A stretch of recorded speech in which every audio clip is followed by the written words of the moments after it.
राम राम मंडळी, माझ्या चॅनेलमध्ये सर्वांचं स्वागत आहे. आज मी आलो आमच्या दुसऱ्या शेतामध्ये आणि तिथे पण आम्ही सोयाबीनच पेरलं होतं आणि ते सोयाबीन पण चांगलं आलंय. पाऊस चांगला झाल्यामुळे यावर्षी सोयाबीन पण चांगलं आलंय. तर तुम्हाला मी दाखवतो की आमचं सोयाबीन केवढं आलंय आणि माझे ते कुठपर्यंत लागतं. माझी आधीच ऑलरेडी हाईट पण आहे, त्यामुळे तरी तुम्हाला समजेल की आमचं सोयाबीन केवढं आले ते. मी थोडं खालून तुम्हाला दाखवतो. हे बघा,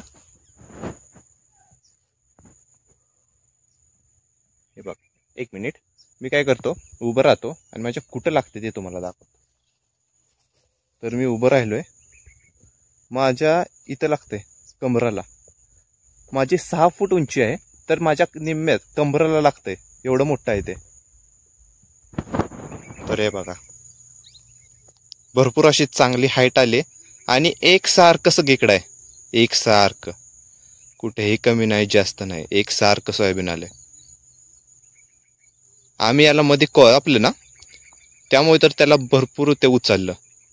कोळप्यानं जेव्हा आम्ही कोळपलं त्यानंतर त्याने भरपूर असा ग्रीप धरला आणि त्याची हाईट चांगली वाढली आणि पावसामुळे तर वाढलेलंच आहे ते.